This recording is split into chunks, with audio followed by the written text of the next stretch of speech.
A'udzu billahi minasyaitonir rajim. Bismillahirrahmanirrahim. Assalamualaikum warahmatullahi wabarakatuh. Waalaikumsalam warahmatullahi wabarakatuh. Alhamdulillahilladzi khalaqal insana fi ahsani taqwim.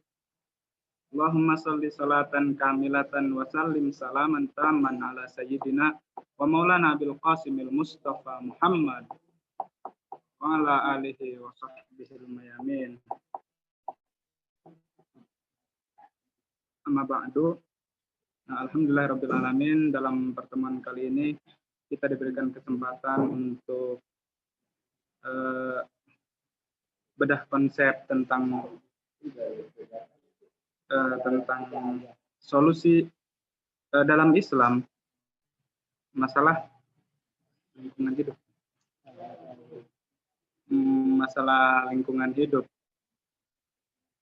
Yang mana ini berkaitan dengan kebersihan. Jelas Islam mengajarkan kita untuk bersih. Pepatah Islam mengatakan an-nadhafatu minal iman. Kebersihan sebagian dari iman. Islam sudah mengajarkan itu. Jika tidak bersih berarti tidak beriman. Nah, contoh Islam sebenarnya tidak sesulit yang kita bayangkan dan tidak semudah yang kita pikirkan juga. Makanya dalam Islam masalah sepele pun Islam mengajarkan itu. Masalah sepele yakni kebersihan yang mana sangat mudah untuk berat untuk dilakukan sih, akan tetapi ya mungkin kita saja yang malas gitu. Masalah lingkungan hidup ini luar biasa. Masalah limbah di mana-mana yang bisa menyebabkan polusi penyakit itu kita sudah kedatangan narasumber, para pembicara yang akan membedah konsep dan memberikan solusi-solusi terbaik dan terbaru, terupdate untuk kita semua. Ya, saya harap begitu. Oke, langsung saja karena waktu sudah melebihi dari yang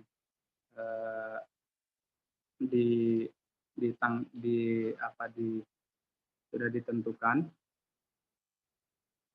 Oke, pemateri pertama kita ada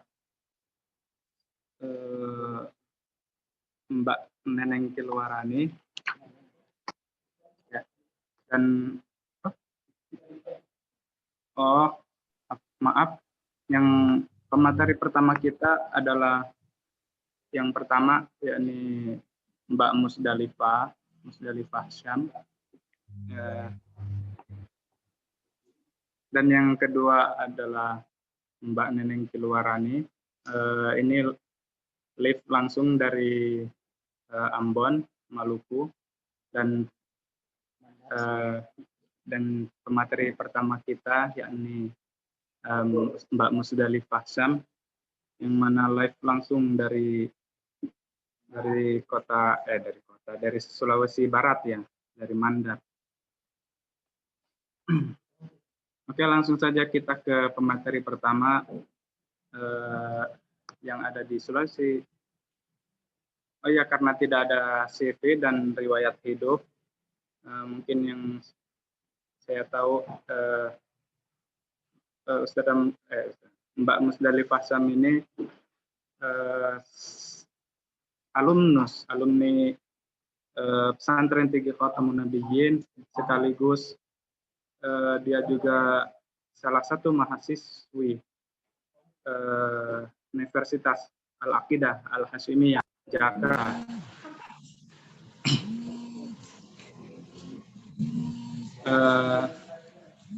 Ya, pemateri luar biasa kita yang pertama kita serahkan pada pemateri, waktu dan tempat dipersilahkan. Silakan. Durasi waktu 15 menit. Baik, terima kasih. Assalamualaikum warahmatullahi wabarakatuh. Waalaikumsalam warahmatullahi wabarakatuh. Pertama-tama saya ucapkan banyak terima kasih kepada moderator yang telah mempersilahkan kami selaku narasumber untuk menyampaikan materi pada malam hari ini, dan yang saya hormati kepada para ustadzah dan ustadz yang berkenan hadir. Terima kasih. Langsung saja, pada malam hari ini saya akan membahas mengenai tema diskusi, yakni Islam dan solusi kerusakan lingkungan hidup.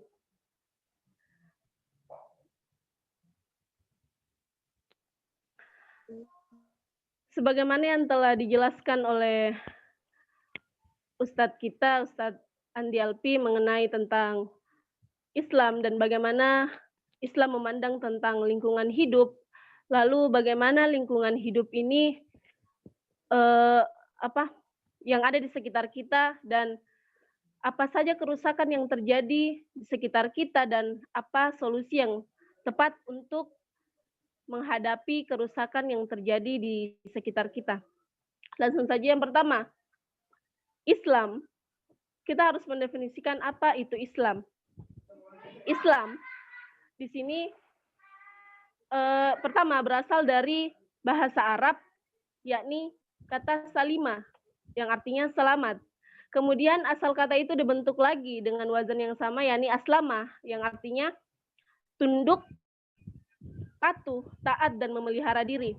Sedangkan secara khusus, Islam ini diartikan sebagai segala sesuatu atau segala apa yang dibawa oleh Nabi Muhammad SAW yang telah tercantum dalam Al-Quran dan Sunnah, baik berupa perintah, larangan, serta petunjuk bagi manusia untuk mencapai kesempurnaan. Sedangkan secara sistematik, Islam diartikan sebagai agama yang memerintahkan kita untuk tunduk, patuh, untuk mencapai keselamatan dan kedamaian. Kemudian, selanjutnya, sumber ajaran Islam. Sumber ajaran Islam di sini ada Al-Quran dan hadis. Pertama, Al-Quran. Ketika berbicara masalah Al-Quran, maka kita akan mengacu kepada ayat yang berhubungan dengan lingkungan hidup.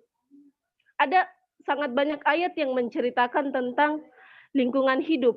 Salah satu yang saya ambil adalah Quran Surah Al-Hijr ayat 19 yang telah tercantum dalam slide ini, yang berbunyi, wal ardo madatnaha wa alqaina fiha rawasiya wa ambatna fiha min kulli syai'in mauzun. Yang artinya, dan kami telah menghamparkan bumi dan kami pancangkan padanya gunung-gunung, serta kami tumbuhkan di sana segala sesuatu yang sesuai dengan ukuran. Lalu yang kedua adalah berdasarkan hadis. Di sini saya mengambil hadis yang diriwayatkan oleh Sayyidina Ali bin Abi Thalib yang berhubungan dengan lingkungan. Di sini yang bunyinya, perlakukanlah pepohonan dan batu-batuan dengan tidak berlebihan. Maksud dari hadis ini adalah mengapa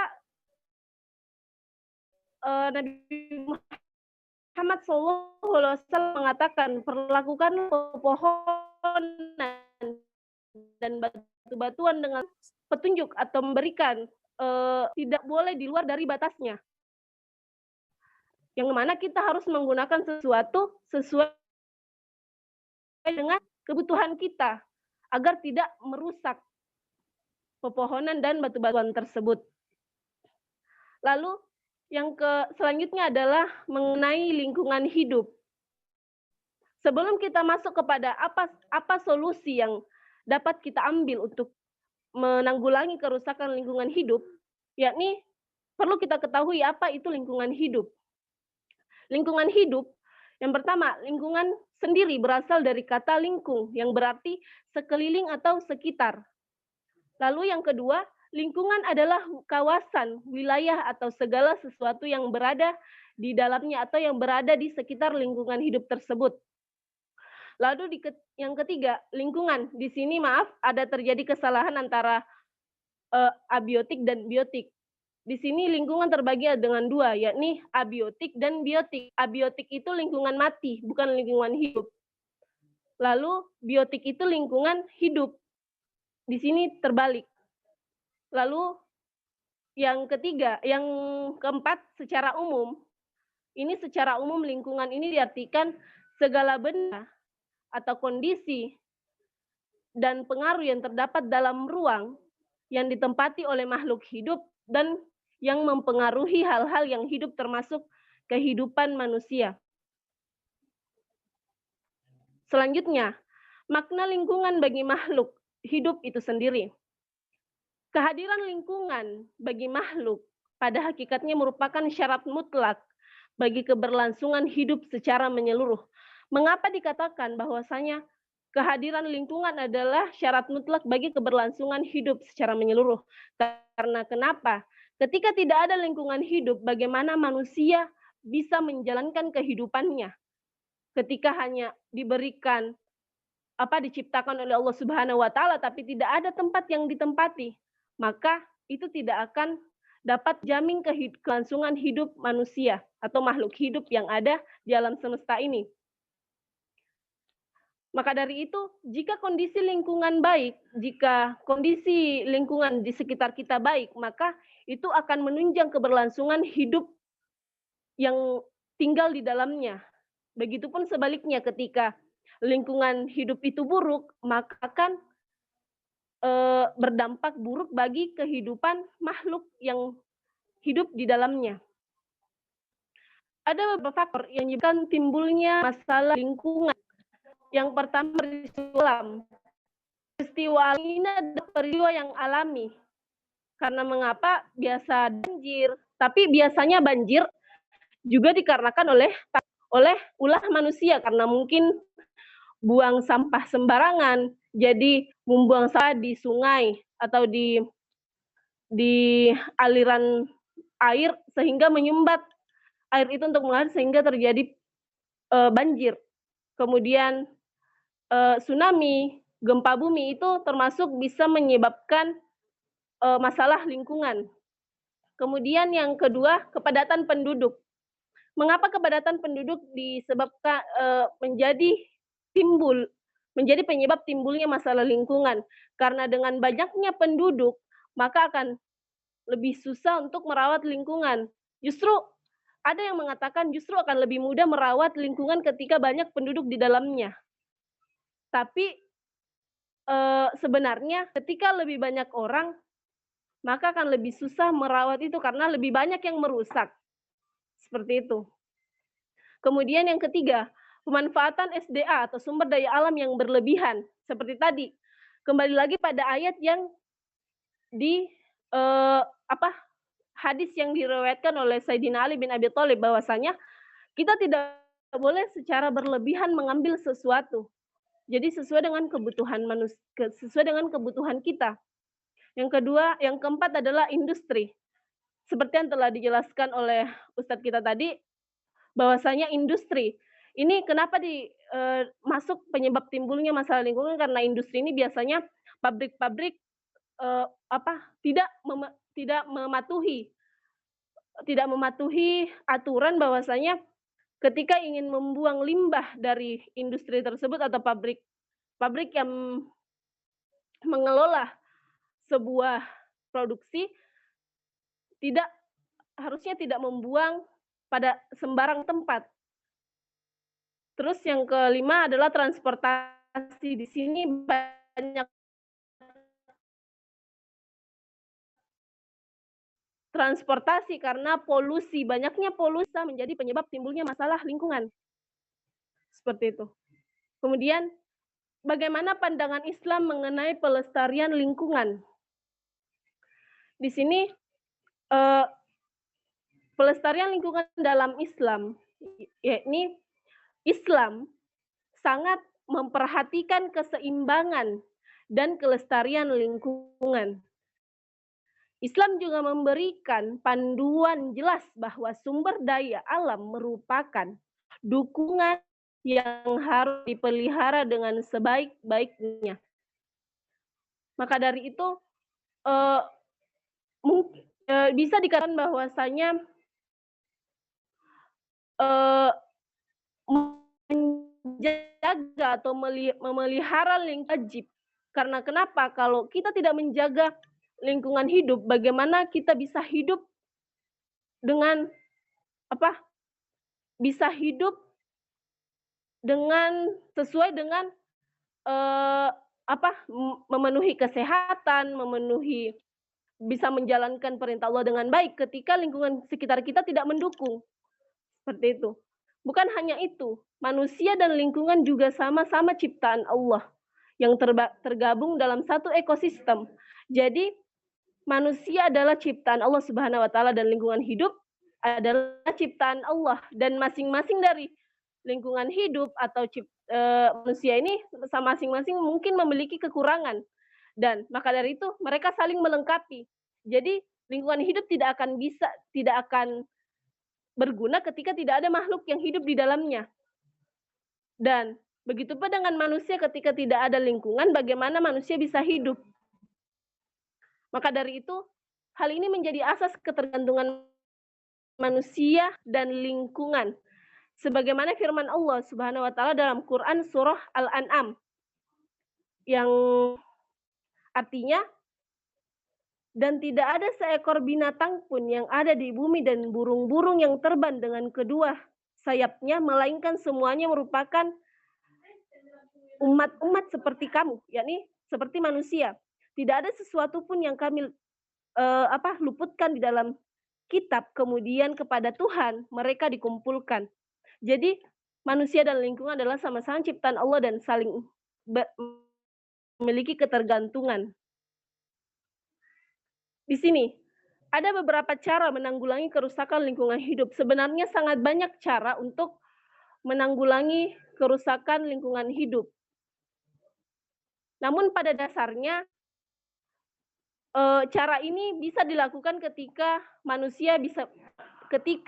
manusia bertindak. Yang pertama, membuang sampah pada tempatnya. Ini adalah hal yang paling kecil untuk menjaga lingkungan kita. Meskipun ini sudah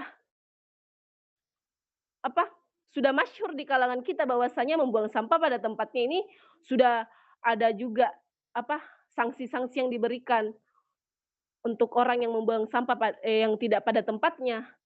Tapi perlu kita selalu ingatkan bahwasanya membuang sampah pada tempatnya bisa mengurangi terjadinya kerusakan lingkungan hidup. Kemudian yang kedua adalah mencegah penebangan pohon liar dan menerapkan sistem tebang pilih. Jadi kadang ada orang-orang yang tidak bertanggung jawab menebang pohon secara liar. Maka dari itu kita harus menerapkan sistem tebang pilih, yakni hanya pohon yang yang mungkin rusak atau yang perlu diperbaharui, yang ditebang lalu ditanam kembali. Maka itu masuk pada poin ketiga, yakni reboisasi, yakni penghijauan. Jadi kita menanam pohon-pohon sehingga bisa menyegarkan lingkungan hidup sekitar kita. Yang keempat, membersihkan lingkungan setiap hari. Jadi karena sudah jelaskan bahwasanya an-nadzafatul minal iman, bahwasanya kebersihan adalah sebagian dari iman. Maka dari itu membersihkan lingkungan setiap hari mungkin selalu kita kerjakan. Membersihkan rumah, membersihkan halaman, itu pasti selalu kita lakukan. Yang kelima, tidak membuang bahan kimia di aliran sungai. Ini terjadi pada pabrik biasanya, yang industri yang membuang sisa-sisa pabriknya di aliran sungai sehingga aliran sungai tercemar dan dapat menyebabkan kerusakan lingkungan. Kemudian selanjutnya menerapkan prinsip 4R. Menerapkan prinsip 4R, yakni reduce, reuse, recycle, and replan. Di sini pertama, apa itu reduce? Reduce adalah mengurangi pemakaian barang yang tidak berguna. Jadi seperti plastik. Kita kalau ke pasar belanja, mungkin lebih baik kita bawa tas sendiri dari rumah. Jadi bisa mengurangi plastik yang dari penjual-penjual sehingga tidak menumpuk. Itu bisa kita terapkan dengan cara membawa tas sendiri, dan itu sudah pernah diterapkan di Indonesia sendiri, tapi kurang tahu kalau masih berjalan. Kemudian yang kedua, jadi reuse yang berarti memakai ulang barang yang masih bisa digunakan. Jadi barang-barang yang masih bisa digunakan, kita gunakan kembali. Jadi itu bisa mengurangi kerusakan lingkungan hidup. Terus yang ketiga adalah recycle. Recycle yakni mendaur ulang. Jadi sampah-sampah plastik, kayak contoh botol-botol bisa kita daur ulang menjadi kerajinan tangan, sehingga itu bisa mengurangi sampah-sampah yang ada di lingkungan hidup kita. Materi tinggal 2 menit ya. Ya. Yang terakhir yakni replan, yakni menimbun sampah organik, menjadikan sampah organik itu menjadi kompas. Menjadi pupuk kompas. Jadi sampah organik bisa kita jadikan pupuk. Jadi kita tidak membuang, sehingga masih bisa kita daur ulang kembali, bisa kita olah kembali. Jadi mungkin itu saja materi yang bisa saya sampaikan. Syukran. Assalamualaikum warahmatullahi wabarakatuh. Waalaikumsalam warahmatullahi wabarakatuh.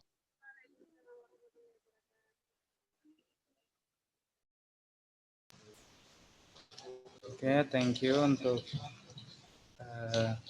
Mbak Musdalifah yang telah memaparkan materinya. Itu mungkin kita sudah melihat sendiri bagaimana menurut saya masih cara penanggulangan yang umum, yang ya walaupun umum tapi terkadang kita melalaikannya, mengabaikannya, mempermalaskannya.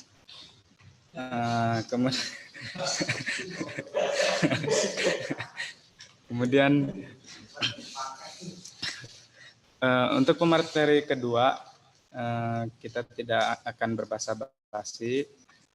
Selanjutnya pemateri kedua yakni Mbak Neneng, yang mana sama juga dia adalah alumnus pesantren Khotamun Nabiyyin dan salah satu mahasiswi Universitas Al-Aqidah Al-Hasimiyah Jakarta.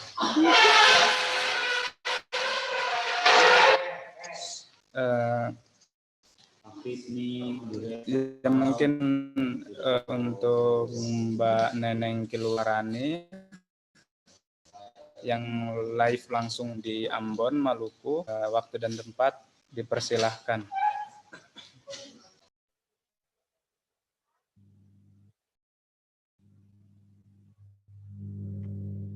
Baik, Assalamualaikum warahmatullahi wabarakatuh. Tes. Dengaran?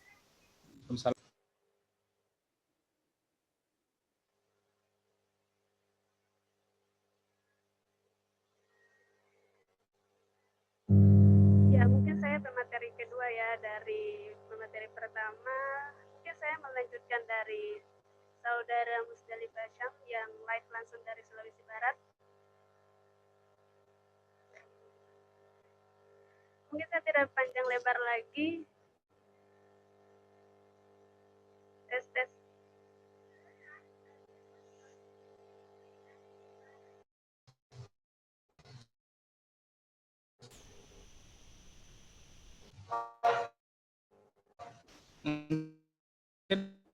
Nah, Kedengaran.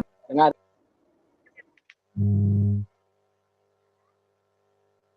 Baiklah, saya langsung saja ke materi pembahasan kita pada malam ini mengenai Islam dan solusi kerusakan lingkungan. Ya, saya mungkin tidak panjang lebar lagi karena sudah dijelaskan tadi dari Saudara Musdalif Basyam mengenai apa itu Islam, dari apa dia berasal, dari kata apa dia berasal, terus mengenai lingkungan hidup, penjelasan dari lingkungan hidupnya sudah dijelaskan sama Saudara Musdalif Basyam. Nah, mungkin langsung saja ke materi yang saya buat mengenai Islam dan solusi kerusakan lingkungan. Ya, bersamaan dengan sekarang kita ketahui, sekarang musim hujan, ada banjir di mana-mana, dan ada virus atau ada corona, atau mungkin saja ada penyakit yang menular dari kurangnya lingkungan hidup yang sehat. Suaranya kecil loh. Suaranya kecil? Nah, coba tes suara. Tes.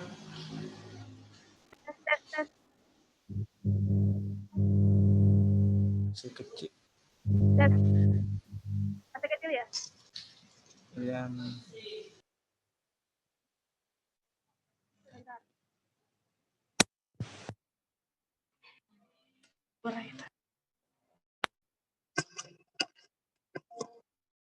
Yes, masih kedeng. Besar sudah. Kedengaran? Aman. Lanjut ya. Baik, saya lanjut di pembahasan kita malam ini. Ya, dimulai dari latar belakang dari permasalahan kita pada malam ini tentang Islam dan solusi kerusakan lingkungan. Ya, semakin memburuknya kondisi lingkungan hidup secara terbuka diyakini dapat mempengaruhi dinamika sosial, politik, ekonomi, baik tingkat komunitas atau regional. Dan kita kenal juga agama Islam merupakan agama yang menjunjung tinggi tentang lingkungan hidup yang bersih. Sebagaimana yang dikatakan tadi oleh mungkin kata-kata motivasi dari lingkungan hidup sendiri itu, kebersihan itu sebagian daripada iman. Siapa yang nggak bersih, dia nggak beriman, mungkin seperti itu. Ya, langsung saja saya ke macam-macam kerusakan lingkungan hidup dan akibatnya. Mungkin lingkungan hidup ini memang sangat berpengaruh penting karena relasi kita sama manusia dan lingkungan itu sangat pokoknya sangat erat, penting.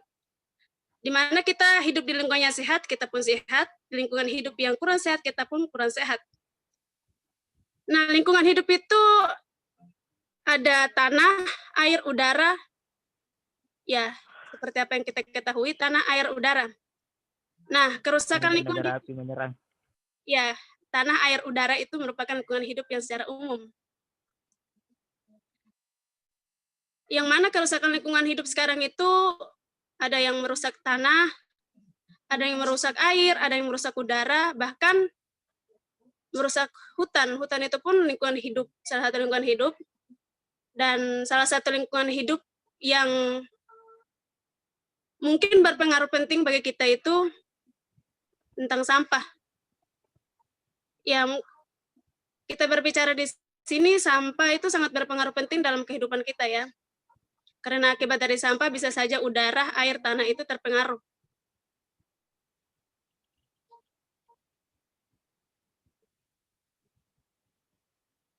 Kerusakan tanah itu bisa saja kesuburan tanah atau kurangnya tanah atau teracuninya tanah sehingga tumbuhan atau kita pun berpijak di atas tanah ini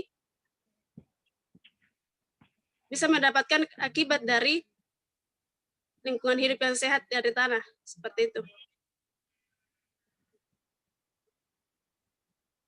Dan air seperti air pun bisa kita dapatkan, sulit kita mendapatkan air bersih. Sekarang ini ya di daerah dasawarsa sekarang ini kita sulit banget mendapatkan air bersih. Sehingga mempengaruhi pertumbuhan manusia pun, mempengaruhi pertumbuhan tumbuhan pun. Kerusakan udara. Nah, kita langsung saja ke kerusakan udara. Kerusakan udara, salah satu yang mempengaruhi kerusakan udara itu polusi. Dan sini saya menulis tentang hujan asam, karena hujan asam ini salah satu polusi udara yang benar-benar sangat mematikan ya, kalau dibilang. Hujan asam, terus pemanasan global, sehingga menimbulkan penyakit lainnya seperti penyakit kulit, dan gangguan saluran pernapasan, kalau secara udara.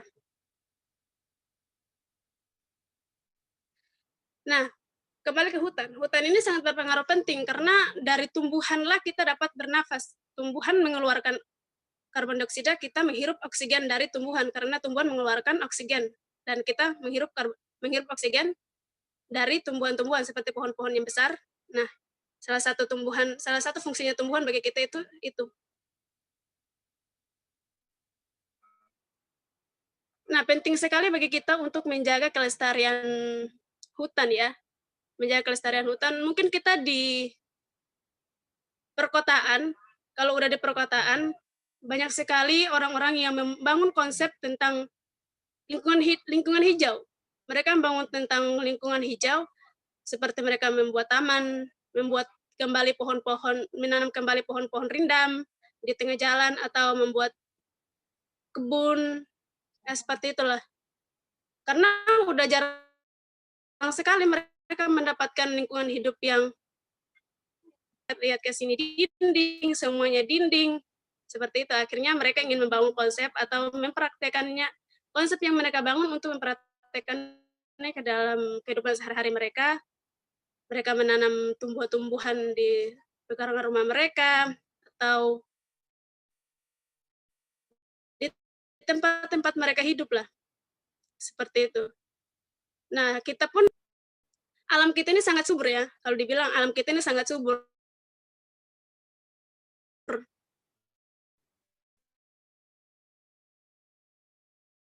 Karena kita memiliki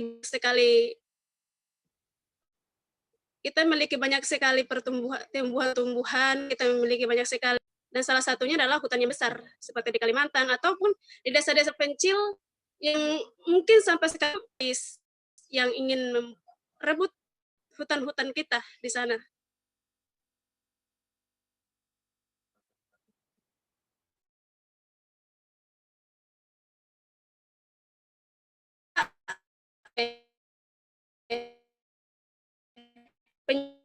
Penyebab dari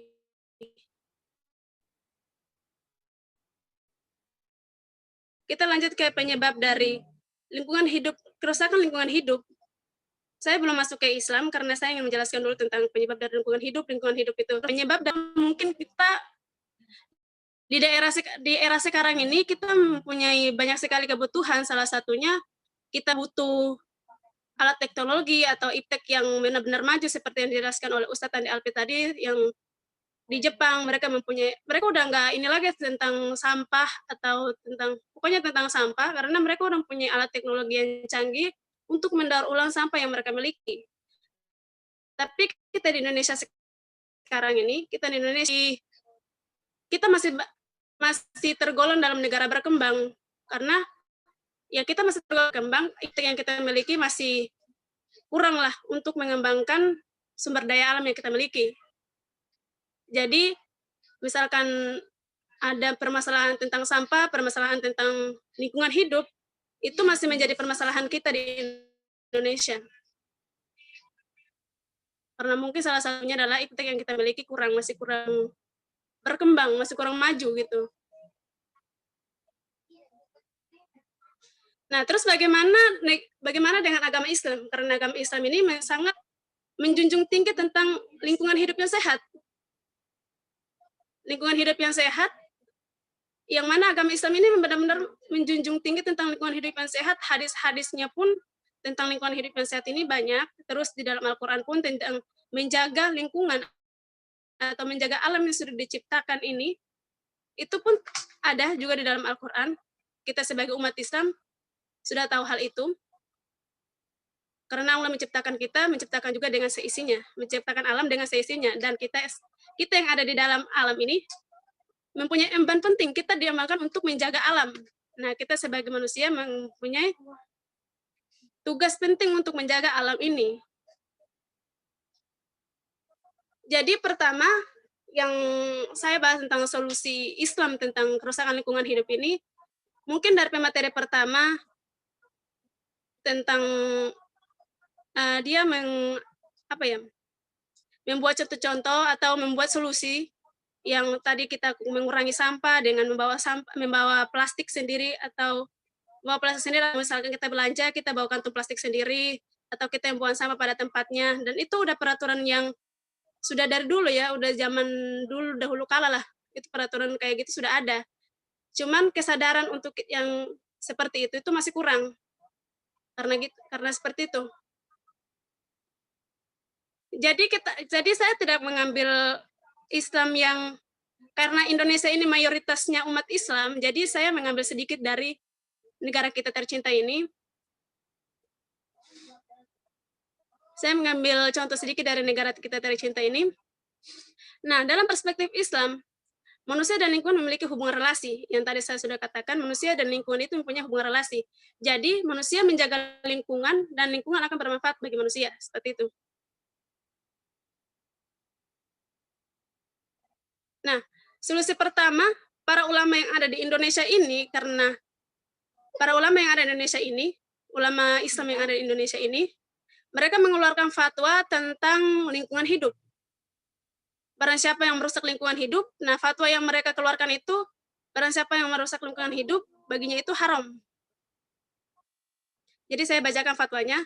Para ulama mengeluarkan fatwa mengenai kerusakan lingkungan yang sesuai dengan firman Tuhan dan hadis Nabi Muhammad SAW mengenai pelarangan merusak lingkungan hidup. Seperti itu. Dalam Quran Surat Al-A'raf ayat 56, janganlah kamu berbuat kerusakan di bumi setelah diciptakan dengan baik. Nah, janganlah berarti pelarangan dalam situ. Janganlah kamu membuat kerusakan di muka bumi setelah diciptakan dengan baik. Dan hadis Nabi Muhammad SAW yang melaknat orang-orang yang membuat kerusakan. Nih, hadisnya berbunyi, terlaknat orang-orang yang melakukan kerusakan terhadap sesama muslim ataupun lainnya. Jadi hadis ini kita harus saling menjaga satu sama lain. Kita menjaga lingkungan, saya contoh seperti itu karena kita sekarang bahas tentang lingkungan hidup. Kita menjaga lingkungan, dan lingkungan pun akan sehat, dan kita pun akan sehat, seperti itu.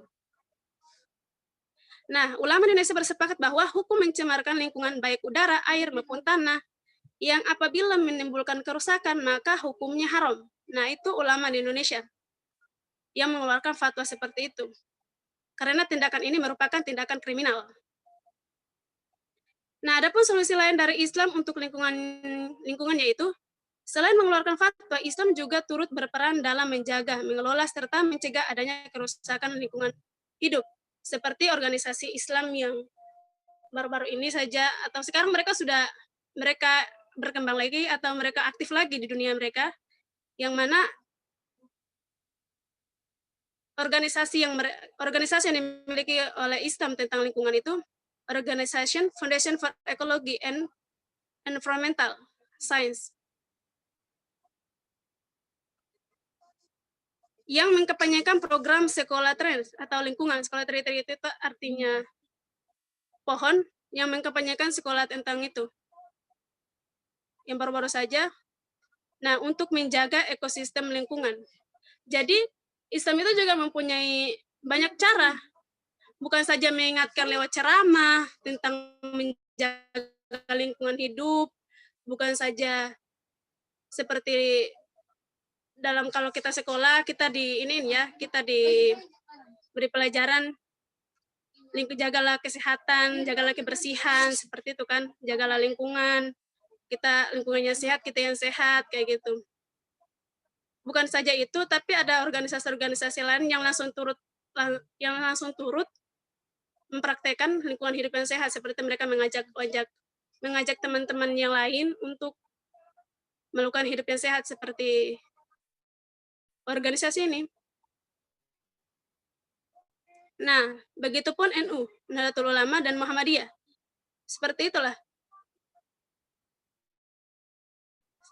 Nah, mereka juga bekerja sama dengan Kementerian Kehutanan dan Lingkungan Hidup. Nah, kita jangan lupa juga kalau di negara kita ini juga mempunyai Menteri Kehutanan dan Lingkungan Hidup. Jadi negara kita juga menjunjung tinggi tentang kelestarian lingkungan hidup. Jadi solusi-solusi yang sudah dilontarkan atau sudah dibuat konsep tentang lingkungan hidup yang sehat itu sudah banyak sekali. Mungkin salah satu faktor yang membuat itu menjadi hambat atau tidak berjalannya itu adalah kesadaran kita sebagai manusia. Kesadaran kita sebagai manusia yang pantasnya kita mengemban amanat untuk menjaga lingkungan kita, seperti itu. Ya, mungkin itu dari saya, atau dengan waktu yang panjang mungkin saya menjelaskan seperti itu sesuai dengan tema yang kita bahas pada malam ini. Yang dilatar belakangi oleh saya yang tadi menjelaskan tentang latar belakang mengenai Islam dan solusi kerusakan lingkungan hidup pada tema malam ini. Seperti itu ya. Dari moderator masih ada waktu atau gimana moderator? Cukup sih, tinggal 1 menit sih. Baik, tepat waktu sekali saya ya. Masya Allah. Masya Allah. Terima kasih moderator. Oke, sama-sama. Baik. Pemaparan berdasarkan konsep pada malam hari ini. Pemateri kedua memaparkan bahwasannya solusi untuk kerusakan lingkungan hidup itu sudah sangat banyak dijelaskan. Solusi dan arahan itu sudah dijelaskan, dipaparkan oleh pemerintah, terus bahkan organisasi Islam gitu. Dan juga bahkan juga MUI, Majelis Ulama Indonesia, telah menfatwakan bahwasannya orang yang tidak menjaga lingkungan hidupnya supaya bersih itu haram. Bahkan sudah difatwakan haram oleh MUI.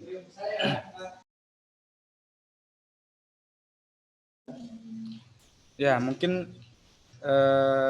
itu pemaparan dari pemateri kedua dan pemateri pertama. Silahkan untuk yang mau bertanya kepada pemateri pertama atau pemateri kedua, atau mau bertanya kepada moderator, silahkan. Persilahkan. Bisa lewat chat, bisa langsung pakai speaker ya. Persilahkan. Sama saya mah bebas.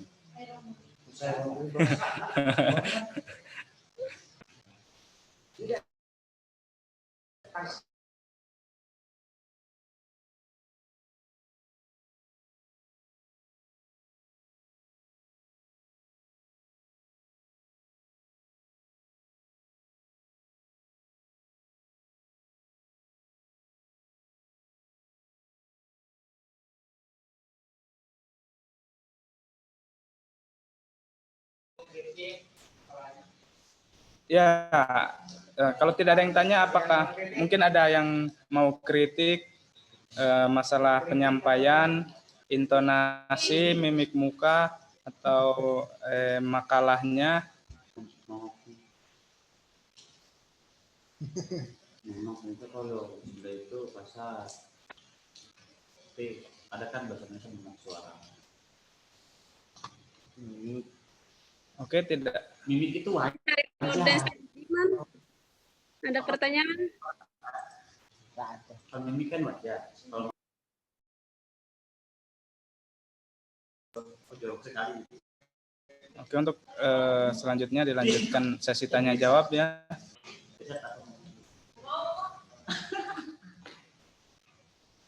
Ya, dipersilakan untuk siapa saja, siapapun, gratis ya. Silakan untuk bertanya.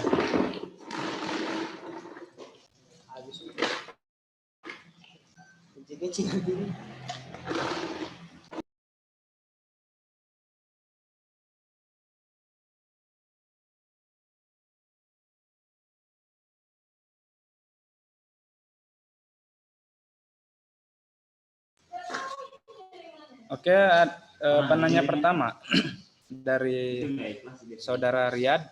Masya Allah, Riyad ini salah satu guru saya dulu dan sekarang berada di Sulawesi juga. Dia bertanya, untuk semua pemateri ya, apa peran penting Islam dalam menjaga lingkungan hidup? Apa peran penting Islam dalam menjaga lingkungan hidup? Mungkin pemateri pertama dulu ya bisa menjawab, berarti untuk semua pemateri.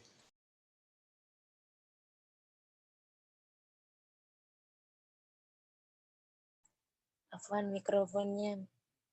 Ya, maaf. Ya, terima kasih atas pertanyaannya. Pertanyaannya adalah apa peran penting Islam dalam menjaga lingkungan hidup? Seperti yang telah saya jelaskan di slide sebelumnya, bahwasanya Islam sangat memperhatikan keseimbangan dan kelestarian lingkungan. Jadi, dengan memperhatikan keseimbangan, otomatis segala sesuatu yang menyangkut mengenai hal-hal yang dapat merusak tatanan keseimbangan itu pasti sangat diperhatikan oleh Islam. Contohnya ketika terjadi ketidakseimbangan di lingkungan sekitar kita. Maka dari itu telah dijelaskan sebelumnya bahwasanya Islam memberikan panduan jelas bahwa sumber daya alam merupakan dukungan bagi kehidupan makhluk yang harus dipelihara dengan sebaik-baiknya. Dan itu sudah sangat jelas di dalam Al-Quran. Banyak sekali ayat yang menjelaskan hal tersebut. Salah satunya bahwasanya Islam dalam Al-Quran diperingatkan bahwasanya di dalam Al-Quran ayat itu yang artinya telah nampak kerusakan di laut dan di darat dan di laut akibat ulah tangan manusia, akibat perbuatan manusia itu sendiri. Sangat memberi yang sangat menjadikan lingkungan hidup menjadi pembahasan yang sangat penting untuk kita bahas. Karena kenapa?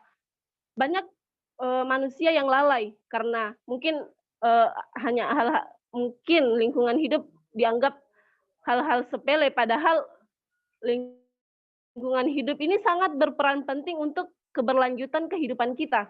Karena ketika lingkungan hidup ini buruk, maka kehidupan kita akan buruk. Seperti itu. Ya, seperti itu ya. Untuk yang kedua, silakan dijawab. Apa peran penting Islam dalam menjaga lingkungan hidup? Peran penting Islam dalam menjaga lingkungan hidup.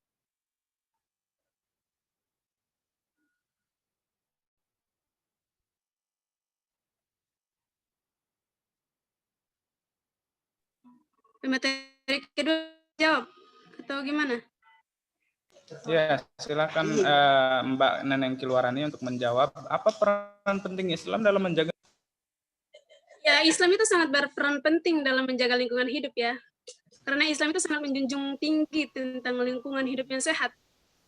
Sebagaimana yang saya katakan tadi, atau materi pertama mengeluarkan hadis tadi, atau mungkin itu bukan hadis ya, tapi itu seperti motivasi untuk menjaga kebersihan, an-nadzafatu minal iman, seperti itu ya. Atau dalam Al-Quran tadi, Quran Surat Al-A'raf ayat 59 yang berbunyi, kami menciptakan bumi dengan sebaik-baiknya. Jadi kita sebagai manusia atau mungkin lingkungan hidup dan Islam itu, Islam mengatur seluruh aspek kehidupan manusia. Jadi salah satu aspek kehidupan manusia itu adalah lingkungan hidup. Jadi Islam memang benar-benar berpengaruh penting dalam menjaga lingkungan hidup, seperti itu.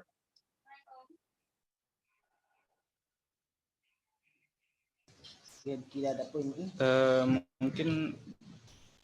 Mungkin penanya ingin diberikan contoh mungkin.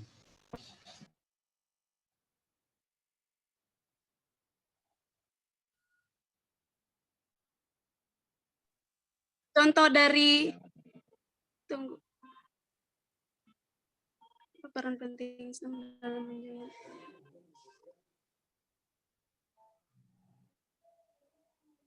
Penanya menanyakan apa peran penting Islam dalam menjaga lingkungan hidup.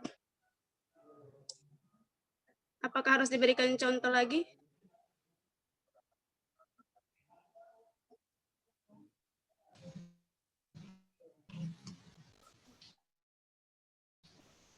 Mungkin ada tanggapan dari penanya, Saudara Riyad. Jika tidak ada, kita lanjut ke pertanyaan selanjutnya. Dari ya, atas dasar apa pemateri mengambil materi ini? Kenapa tiba-tiba pengen ambil materi yang berkaitan dengan lingkungan? Nah, materi pertama menjawab atau materi kedua?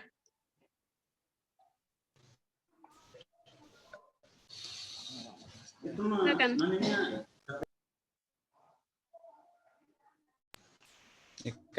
Kalau ditanya mengenai alasan mengapa mengambil materi ini, karena mungkin telah dijelaskan oleh oleh Ustadz kita, Ustadz Andi Alpi, mungkin yang sudah diupload juga di Instagram, bahwasanya ya kita perlu memperhatikan lingkungan pada saat ini, karena lingkungan sangat berpengaruh penting bagi keberlangsungan hidup kita, karena dari hal-hal kecil bisa menjadi sesuatu yang besar, mulai dari karena salah satu hal yang kecil menurut kita adalah membuang sampah.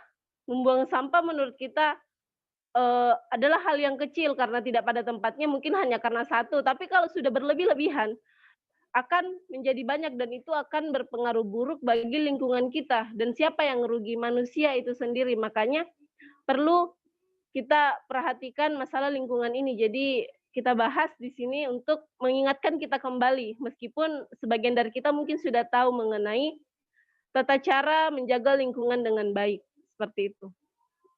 Ditambahkan oleh pemateri kedua.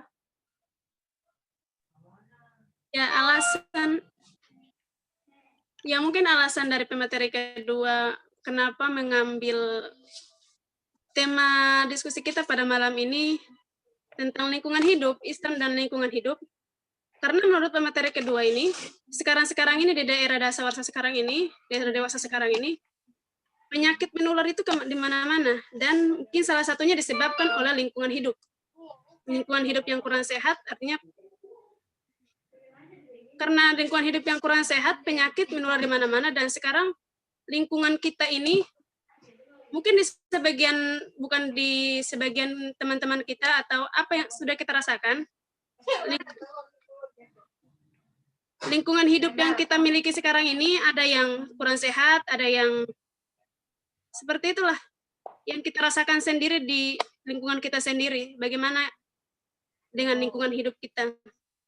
Dan sekarang ini kenapa materi ngambil juga, karena booming-boomingnya sekarang ini tentang lingkungan hidup.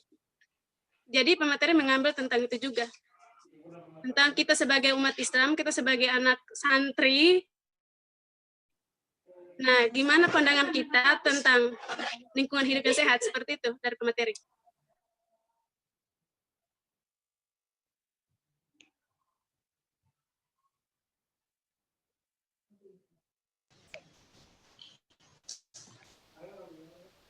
Oke.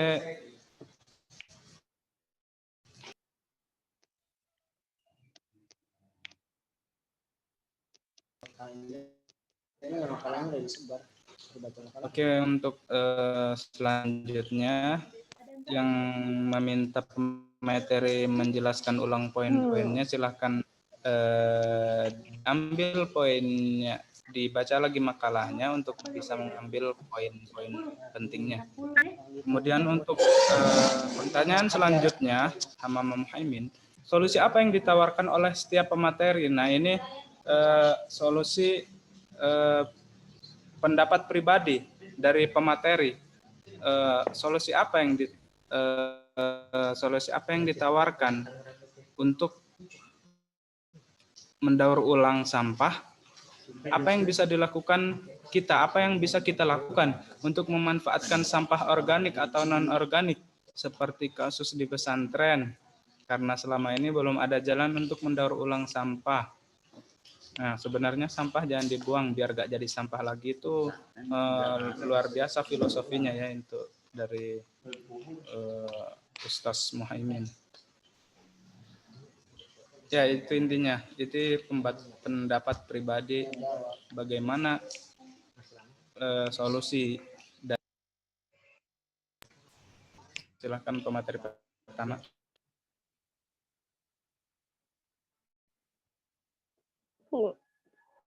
Solusi apa yang ditawarkan oleh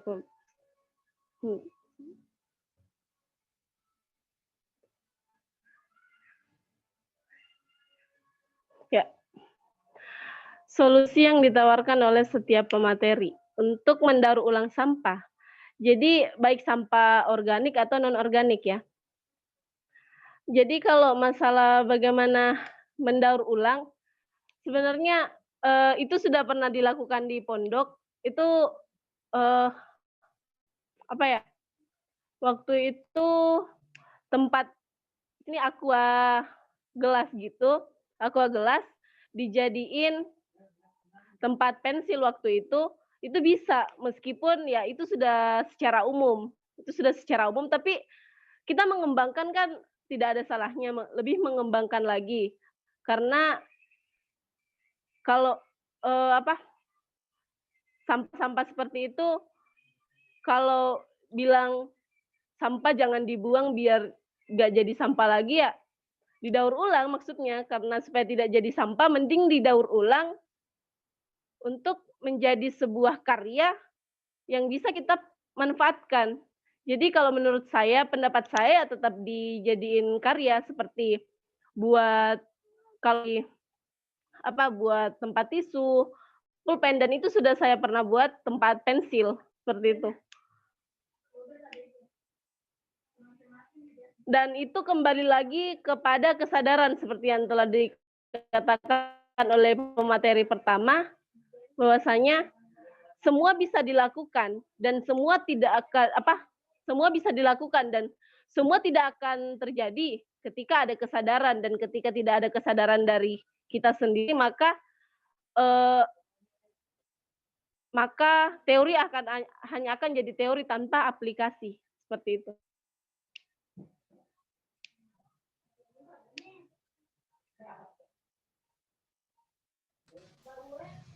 Oke, pemateri yang kedua, apa solusi dari pemateri untuk rusaknya lingkungan hidup ini? Kenapa? Mana? Beberapa solusi dipaparkan, salah satunya daur ulang katanya. Terus bagaimana solusi dari pemateri untuk mendaur ulang sampah? Solusi dari pemateri mendaur ulang sampah. Dari bagaimana sampah organik dan atau sampah non organik itu bisa didaur ulang, mungkin begitu. Daur ulang yang bagaimana gitu? Ya, sampah itu mempunyai banyak sekali ya, itu sampah organik, sampah non organik, sampai tempat-tempat sampah di jalanan pun dipisahkan antara sampah organik dan sampah non organik. Jadi di negara kita tercinta ini saja udah mempunyai banyak banget solusi tentang mendaur ulang sampah, tapi iptek yang kita miliki masih kurang maju. Jadi sampah-sampah yang kita miliki sekarang masih banyak yang numpuk di tempat sampah sementara, atau ada juga penggunungan sampah ya, seperti itu, ada penggunungan sampah. Jadi untuk mendaur ulang itu kita juga butuh teknologi, karena bukan dari konsep kita sendiri, kita juga sebagai manusia membutuhkan teknologi untuk mendaur ulang sampah. Jadi sampah itu bukan sembarangan kita mendaur ulang, atau yang sudah dibuat mungkin ada yang dipraktekkan di pesantren atau di asrama, bagaimana kita mendaur ulang sampah seperti botol bekas dijadiin pot bunga, atau plastik-plastik yang lain dijadiin bunga, yang membuat sampah tadi yang terbuang jadi terpakai lagi. Ya, solusi dari pemateri, mungkin sampah-sampah yang dimiliki sekarang di lingkungan hidup kita ini, ya kita menggunakan akal, dengan akal gimana caranya kita membuat sampah itu menjadi bermanfaat lagi bagi kita, seperti itu. Jadi bisa saja kita menggunakan pengetahuan kita atau menggunakan alat bantu seperti alat teknologi lainnya. Jadi kita nggak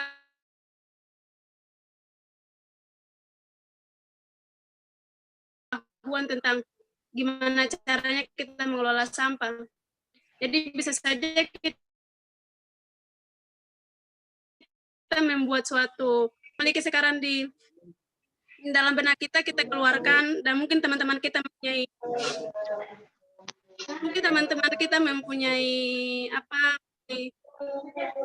ruangan atau mempunyai tempat yang untuk mendaur ulang sampah itu ada, dan bisa saja sampah itu bisa didaur ulang dengan baik. Mungkin itu dari pemateri kedua ya.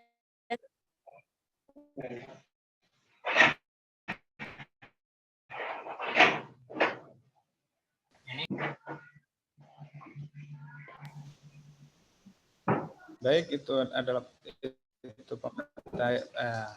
penyampaian dari pemateri kedua, solusi yang ditawarkan oleh pemateri kedua. Kemudian pertanyaan selanjutnya, nah ini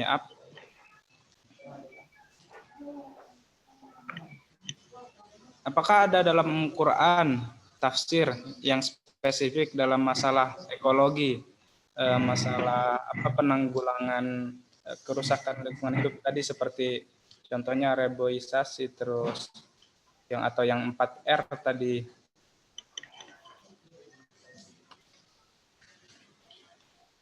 Itu apakah ada ayat khusus atau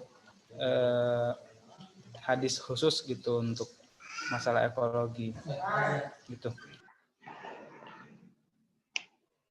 Ya, baik. Kalau masalah ayat yang betul-betul menyebutkan mengenai tentang reboisasi itu tidak ada, atau pengolahan limbah itu tidak ada. Tapi kalau secara umum lingkungan hidup itu ada, seperti yang saya jelaskan tadi juga di beberapa slide tadi juga ada beberapa yang maksudnya karena ada makna yang harus kita pahami, karena kan kita kenal di dalam Al-Quran ada ayat yang mutasyabihat dan muhkamat, dan kalau muhkamat kita butuh pemahaman dari akal kita, karena tidak bisa kita langsung pahami dengan melihat kata tersebut. Jadi kalau ada secara spesifik bahwasanya contoh saya mengartikan peliharalah limbah, itu tidak ada kalau secara spesifik seperti itu. Tapi kalau masalah lingkungan hidup itu banyak yang menyebutkan tentang hal tersebut. Salah satunya juga ada di dalam Al-Quran. Tadi juga di dalam Quran surah Al-Hijr, Al-An'am itu juga menyebutkan. Dan di dalam Quran surah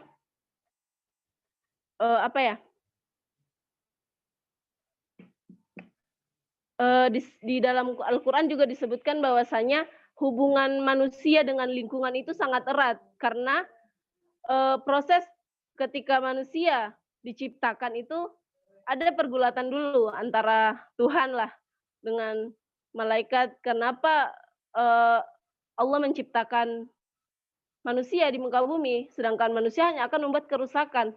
Tapi Allah mengatakan bahwasanya sesungguhnya Akulah yang Maha Tahu apa yang akan terjadi. Jadi sudah ada pada awalnya bahwasanya manusia ini akan dicanangkan bahwasanya dia akan merusak di muka bumi ini. Tapi Allah tetap menciptakan manusia karena kenapa? Allah yang Maha tahu apa yang akan terjadi.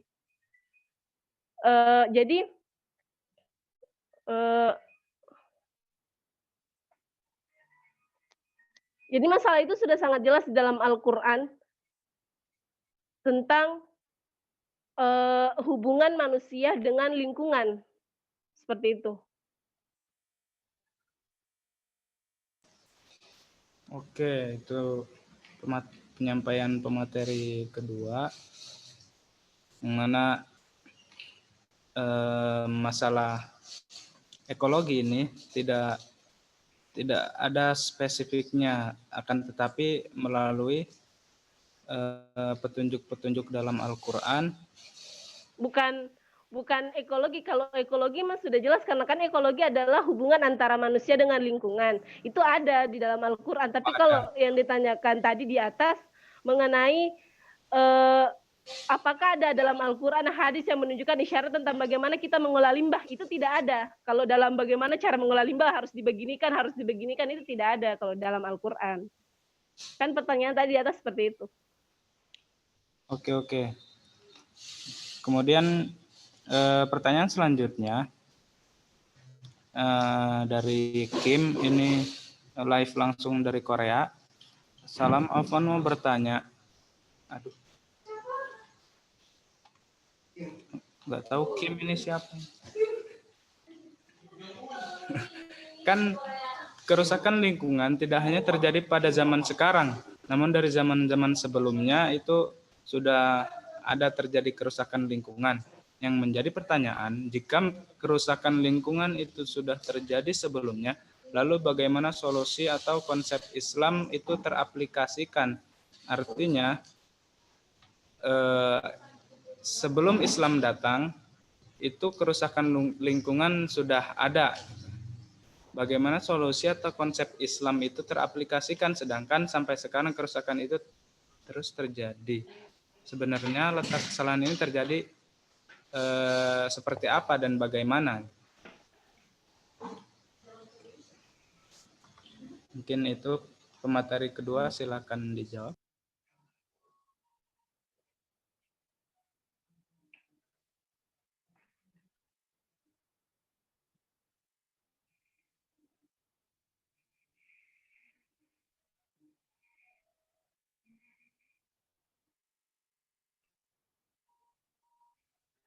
Materi kedua.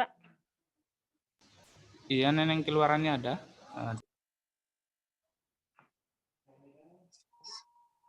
Ya, baik, pertanyaan dari siapa sih? Dari Kim Tong siapa ini? Kimama. Oh, iya. Yang menanyakan pada zaman sekarang, apa ini? Kerusakan lingkungan tidak hanya terjadi pada zaman sekarang, namun dari zaman-zaman sebelum juga terjadi kerusakan lingkungan. Yang menjadi pertanyaan, jika kerusakan lingkungan itu sudah terjadi sebelumnya, lalu bagaimana solusi atau konsep Islam itu teraplikasikan? Sedangkan sampai sekarang kerusakan itu terus terjadi. Sebenarnya letak kesalahan ini terjadi seperti apa? Bagaimana pandangan para pemateri?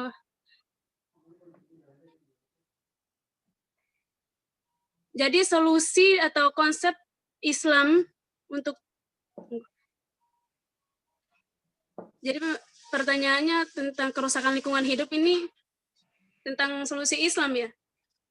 Jadi yang sudah saya jelaskan di materi tadi, bahwasannya Islam itu mempunyai banyak solusi tentang lingkungan hidup ini. Kerusakan lingkungan ini baik dari udara, tanah, maupun air. Iya, untuk pemateri mungkin bisa ditambahin. Maksud Ana itu gini, kalau misalnya iya emang Islam memberikan suatu solusi akan kerusakan lingkungan tersebut. Nah, lalu bagaimana kan kerusakan lingkungan kan tidak hanya terjadi sekarang, sebelum-sebelumnya pun terjadi gitu loh. Nah, lalu bagaimana konsep Islam itu bisa terterapkan, sedangkan sampai sekarang pun kerusakan lingkungan itu masih ada, maksudnya masih terjadi gitu loh. Kan sebelum-sebelumnya juga sudah ada sebelum Islam pun datang dan setelah Islam datang terterapkan konsep tersebut. Nah, lalu bagaimana konsep Islam itu? Berarti kan kalau kayak gitu bukan bisa dikatakan gagal ya, akan tapi mungkin gimana ya pandangan dari pemakalah gitu. Bukan secara solusinya mungkin ya, karena kan kita kembali ke sebelumnya gitu. Mungkin bisa dipahami. Maksudnya kenapa masih banyak kerusakan lingkungan hidup ya? Nah, iya, berarti kan kalau di situ kembali lagi ke konsep Islamnya gitu. Karena kan berbicara tentang konsep Islam untuk kerusakan gitu ya. Iya, mungkin itu tambahan. Ya, jadi yang dipertanyakan ini udah ada solusinya. Udah ada solusi-solusi yang atau konsep-konsep yang dibangun agama Islam sendiri yang sudah dibangun mengenai lingkungan hidup ini, kerusakan lingkungan hidup ini, penataan lingkungan hidup yang sehat, penataan lingkungan hidup yang baik, sudah dibangun oleh Islam sendiri atau ormas-ormas Islam yang lainnya, atau pokoknya Islam sendiri itu sudah membangun tentang konsep pelestarian lingkungan, tentang lingkungan hidup yang sehat. Terus kenapa masih aja ada, pokoknya kita masih saja membahas tentang kerusakan lingkungan hidup, seperti itu ya. Ya, jadi karena ini kita bahas tentang lingkungan hidup, Islam dan lingkungan hidup, jadi saya ingin menjawab sedikit, kenapa masih aja kita membahas tentang kerusakan lingkungan hidup? Ya seperti sekarang yang kita rasakan, ada penyakit menular di mana-mana tentang lingkungan hidup, karena lingkungan hidup yang kurang sehat, sehingga ada penyakit menular atau penyakit lain-lainnya. Dan juga ada kerusakan hutan, ada air-air yang mungkin air-air di perkotaan sudah tercemari oleh limbah-limbah yang lain. Nah, jadi konsep untuk alasannya kenapa, karena mungkin sekarang ini, mungkin di era sekarang ini, banyak kebutuhan manusia yang ingin, mereka ingin maju, tapi tanpa memperhatikan lingkungan hidup yang sehat. Gitu. Tapi ada sebagian lingkungan yang memperhatikan lingkungan yang sehat dan mereka juga maju seperti di Jepang. Mereka maju dengan lingkungan yang sehat, dengan lingkungan yang bersih, seperti itu. Salah satunya yang mempengaruhi sekarang ini adalah kesadaran kita. Yang mempengaruhi adalah kesadaran kita, dan yang mempengaruhi juga adalah kebutuhan kita, manusia. Seperti itu. Mungkin itu dari saya. Oke, terima kasih untuk penyampaiannya. Mungkin pemateri pertama mau menambahkan? Ya, saya hanya menambahkan Sedikit ya. ya, kalau tentang bagaimana Islam, solusi Islam yang maksudnya sudah banyak terjadi kerusakan sebelum-sebelumnya, tapi mengapa Islam juga sudah memperingatkan hal tersebut, tapi mengapa kerusakan itu masih terjadi sampai sekarang? Benar kata pemateri pertama bahwasanya ketika hanya teori namun tidak ada aplikasi, apa gunanya? Dan itu adalah kembali kepada manusia itu sendiri, adanya kesadaran. Jadi tanpa kesadaran tidak akan ada perubahan di sekitar kita. Oke, mantap. Terima kasih dari pemateri pertama. Kita lanjut ke pertanyaan selanjutnya dari sahabat Nabi Salman Al-Farisi. Apakah kepedulian kita terhadap lingkungan memerlukan dalil, nas, ayat, atau riwayat, dan lain-lain? Nah, ini menarik pertanyaannya. Mungkin saya tambahkan juga. Apakah kepedulian kita terhadap lingkungan itu memerlukan dalil, nas, seperti halnya di Jepang? Jepang sudah menerapkan apa yang dikatakan Islam. Nah, apakah Jepang memerlukan apakah Jepang memerlukan dalil, nas, ayat, riwayat, dan lain-lain untuk bisa peduli terhadap lingkungan? Ya, itu. Ya. Materi pertama, silakan.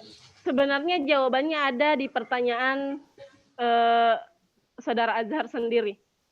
Jawabannya ada di pertanyaan Saudara Azhar sendiri. Bahwasanya itu membuktikan bahwasanya peduli terhadap lingkungan tidak butuh dalil, karena Jepang sebagian besar juga bukan Islam dan mereka tetap menerapkan lingkungan bersih. Jadi tidak butuh dalil. Kenapa dibutuhkan dalil? Hanya untuk menguatkan bagi orang-orang yang tidak peduli. Seperti itu. Ya. Iya, mantap. Oke, pemateri kedua mungkin ingin menambahkan.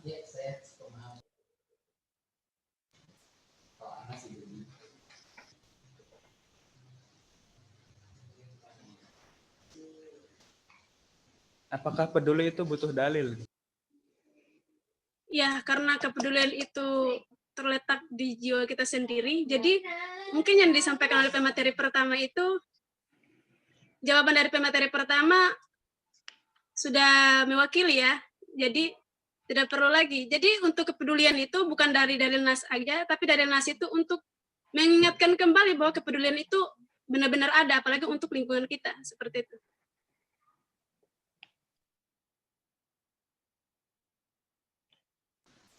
Artinya, jadi di sini tidak berlaku konsep Islam ya?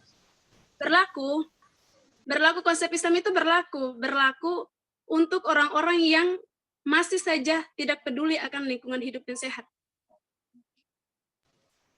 Ya. Karena kita sebagai manusia itu dilahirkan dengan alam kita sendiri, jadi kita udah merelasasikan diri kita dengan alam. Jadi kepedulian kita terhadap alam itu bukan dari nasnya aja. Dalil nas itu dibutuhkan jika kita lupa kalau emang kepedulian itu berasal dari diri kita, bukan dari dalil nas.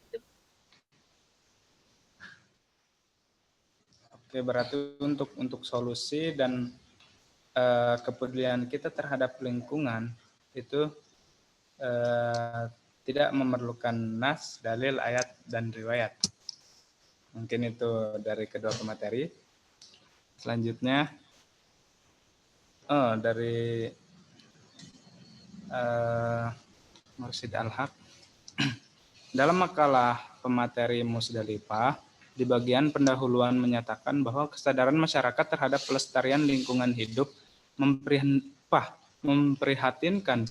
Sayangnya tidak memberikan data konkret berbasis statistik dan atau referensi valid mengenai hal itu. Apakah bisa disampaikan atau dijelaskan sebagai verifikasi?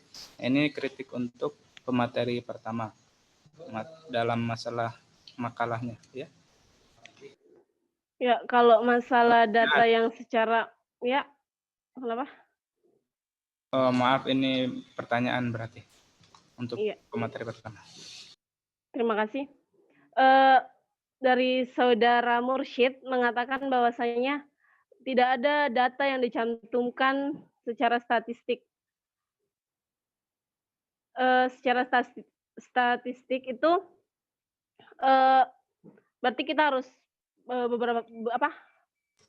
mempersengkan berapa yang peduli lingkungan, berapa yang merusak, dan saya rasa itu mungkin kalau di makalah itu mungkin butuh karena sebagai penjelas, tapi kalau ingin disampaikan secara langsung bahwasanya ya sudah jelas di sekitar kita bagaimana kondisi lingkungan sekitar kita. Apakah di kondisi lingkungan kita sekarang ini baik-baik saja atau tidak? Tapi buktinya sampai saat ini masih saja banyak masih banyak kerusakan-kerusakan yang terjadi. Masih banyak kerusakan lingkungan yang terjadi di sekitar kita akibat kurangnya kepedulian kita terhadap lingkungan kita, sebagian dari kita, seperti itu.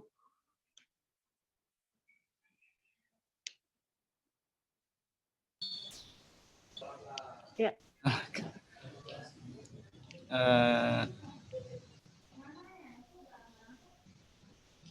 Ya, mungkin itu.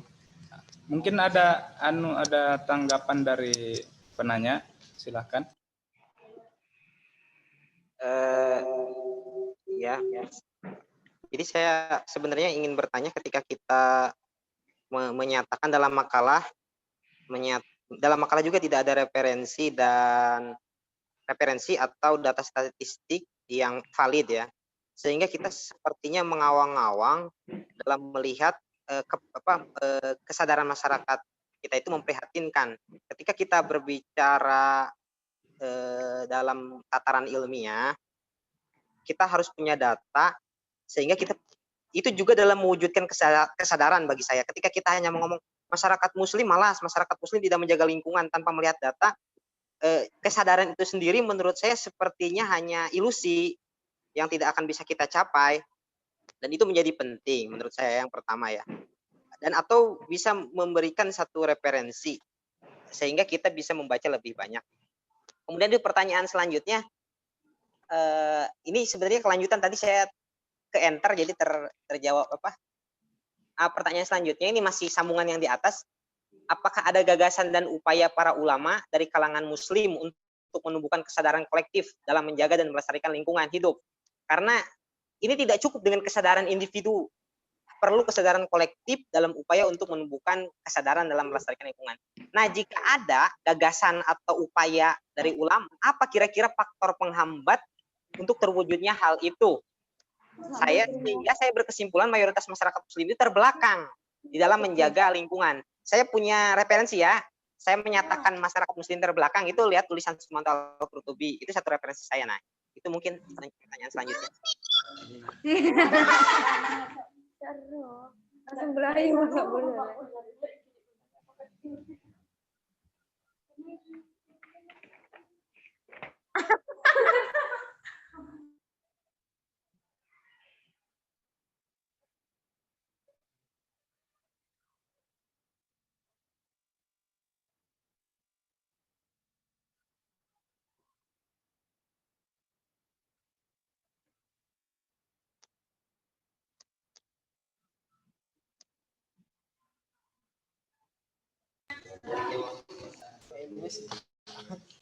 Ya mungkin itu penanggap dari penanya.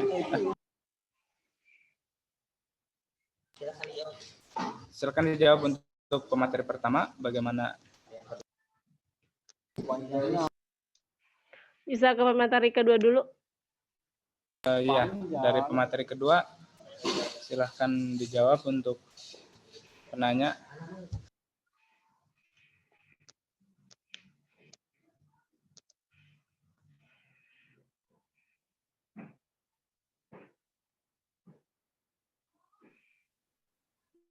Menjawab pertanyaan dari siapa?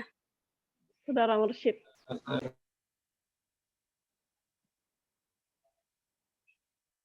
Tentang Moderator tolong dijelaskan.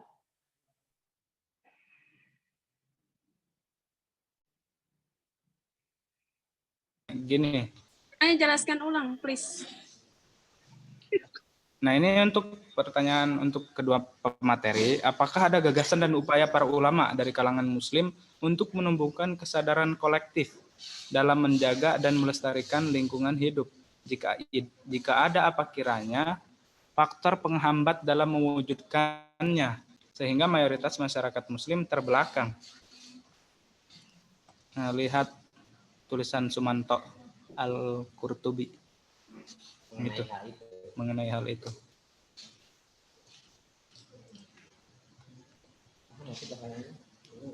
Dipahami?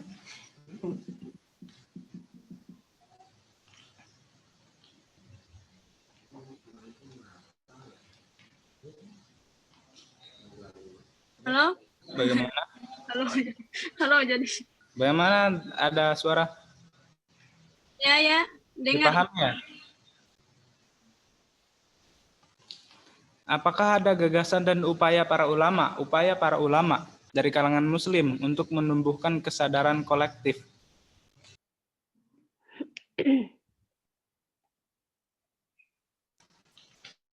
Kesadaran kolektif ya, kesadaran yang berjamaah dalam menjaga dan melestarikan lingkungan hidup. Jika ada, apa kiranya faktor penghambat? Apa yang menghambat dalam mewujudkannya sehingga mayoritas masyarakat muslim terbelakang? Wes, angel.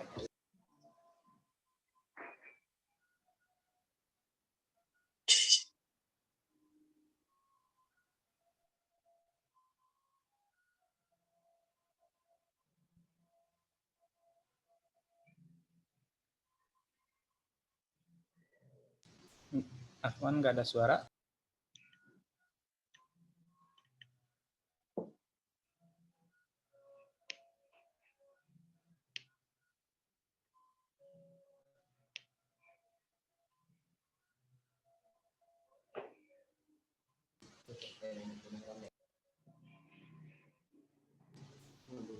Enggak ada suara Nana yang keluar.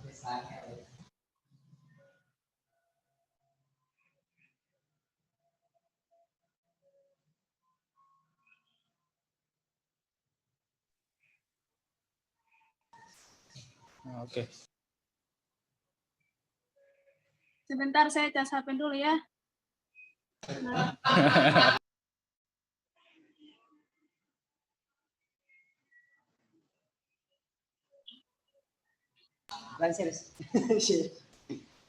Mungkin bisa dialihkan ke pemateri pertama dulu.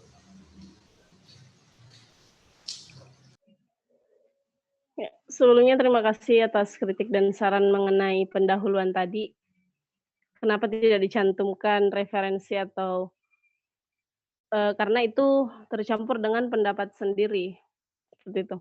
Dan mengenai pertanyaan apakah ada gagasan para ulama mengenai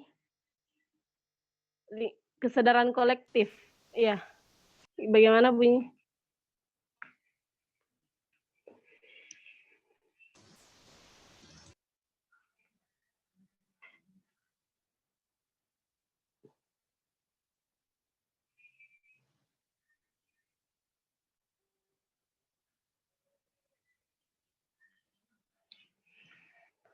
Moderator.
Maaf, Ya. keluar.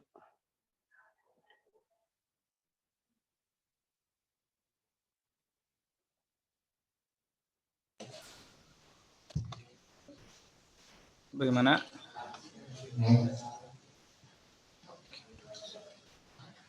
Jadi PR aja. Jadi PR. Pemateri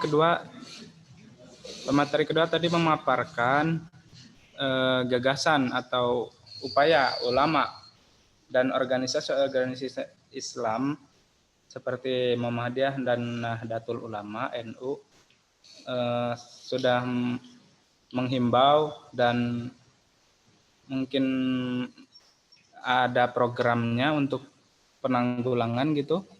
Nah, dalam masalah ini apa yang menghambat dan dalam mewujudkannya apa yang menghambat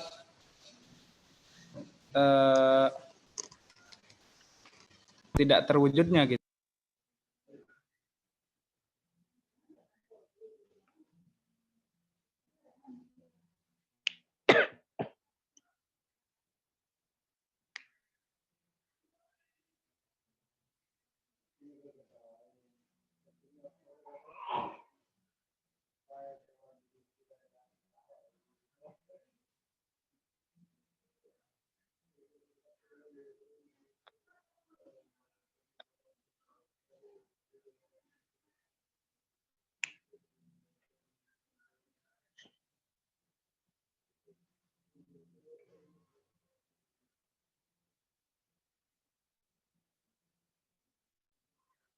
Oke, karena banyak yang bertanya, saya ini ke jangan keduanya aja.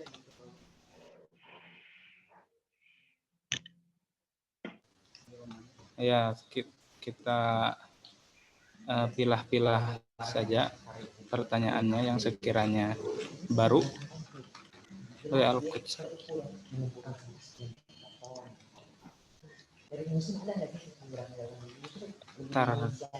Saya mau menjawab dari penanya Mursyid Al-Haq.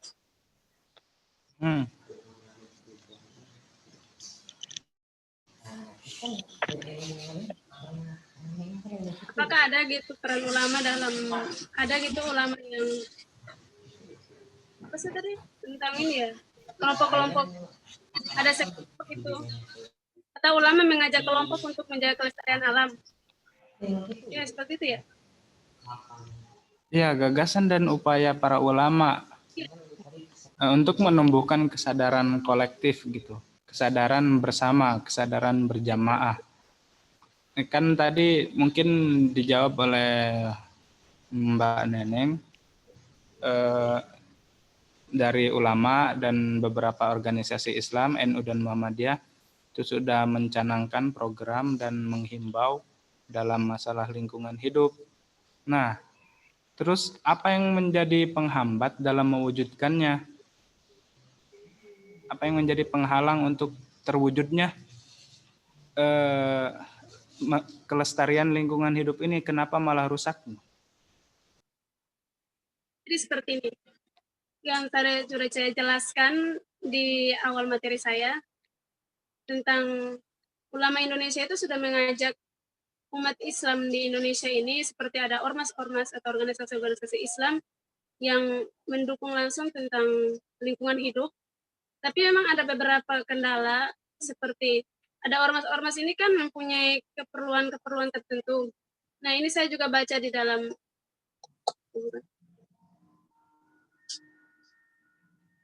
Nah, mungkin saya tidak mencantumkan di dalam sini apa alasan mereka, sehingga apa yang mereka buat atau konsep yang mereka bangun sudah terjalan, ada yang sebagian sudah dijalani, tapi sebagiannya belum karena mungkin ada kendala-kendala tertentu.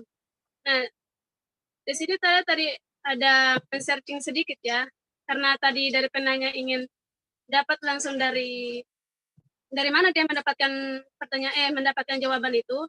Jadi saya mendapatkan sumber itu, jadi saya langsung setting ke ini Mbak Google tentang kenapa. Nah, di sini ada Republik Umat Islam diminta untuk peduli terhadap lingkungan. Nah, ada kendala-kendala tertentu. Seperti ada kendala-kendala, ada organisasi-organisasi ini mempunyai kepentingan, ada kepentingan kelompok yang tidak secara langsung untuk ke tujuan mereka. Jadi mereka melakukan itu ada tujuan tertentu. Seperti mereka yang mendapatkan upah dari apa yang mereka lakukan. Nah, itu kan ada kesadaran tertentu tuh. Seperti mereka ingin mendapatkan upah, kalau tidak dibayar, mereka tidak kerja. Seperti itu. Kalau mereka dibayar, mereka tidak dibayar, mereka tidak kerja. Ada juga yang ingin melestarikan alam dengan kesadarannya sendiri. Tapi karena mungkin ada sebab-sebab tertentu, seperti dia ingin, seperti, jadi apa yang ada di pikirannya itu nggak terlalu ke alam, nggak terlalu ini, ada banyak ada kegiatan-kegiatan lain yang menghambat dia untuk melakukan hal itu, melakukan visi dari organisasi yang dia lakukan, gitu. Oke, terima kasih untuk penyampaiannya. Kemudian terakhir ini nyatanya Islam tidak memiliki solusi akan kebersihan lingkungan. Islam tidak memiliki solusi akan kebersihan lingkungan, itu hanya anjuran. Islam hanya menganjurkan. An-nadhafatu minal iman itu iman baik. Kembalinya ke manusia sendiri, sadar apa enggak. Nah,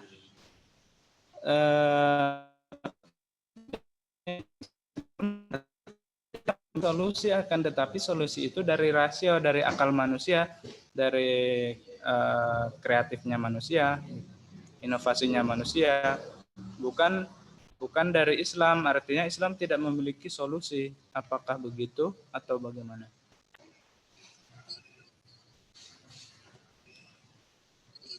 Suaranya putus-putus. Ya, terakhir untuk pemateri pertama lah dijawab silakan. Esok Iya. Suaranya putus-putus tadi. Bisa diulang? Astagfirullah. Dibaca. Enggak, tadi keluar punya Ana, jadi enggak ada di kolom chat. Oke, Salman, mungkin bisa dijelaskan. Oh, siapa yang bertanya? Jadi tadi kan pemakala bilang, Singkat nih. ya jadi tadi pemakala bilang Islam punya solusi, tapi apa solusinya? Dan itu bukan solusi dari Islam, tapi ya manusia itu sendiri. Rasio akal manusia. Kalau kalau di makalah Ana sendiri, Ana nggak nyentumin solusi Islam, akan tetapi kalau di makalah Ana ya, kalau nggak tahu kalau di pemakalah kedua, kalau di seingat Ana saya tidak pernah menjelaskan tentang Islam Islam yang memberikan solusi, akan tetapi manusia yang mencanangkan solusi tersebut, akan tetapi mengikuti anjuran yang Islam, mengikuti anjuran yang diterapkan oleh Islam, bahwasanya kita memiliki hubungan erat antara manusia dengan lingkungan. Maka dari itu kita saling bergantung. Jadi bagaimana cara kita untuk menjaga, dan manusia memberikan cara-cara untuk bagaimana cara menjaga dan melestarikan lingkungan kita. Yang saya jelaskan seperti itu tadi.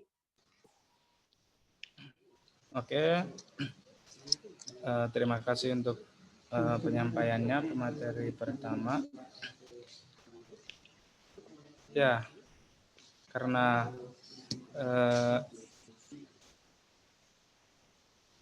sudah jam 9:30 kita tutup acara ini. Terima kasih untuk para pemateri yang telah hadir, pemateri pertama dan pemateri kedua, dan untuk para peserta yang telah hadirin yang ada. Mungkin ini dari saya, kita tutup. Akhiru qouli hada. Astabiqul khairat. Wassalamualaikum warahmatullahi wabarakatuh. Waalaikumsalam warahmatullahi wabarakatuh. Saya serahkan kepada Ustadz Alfi.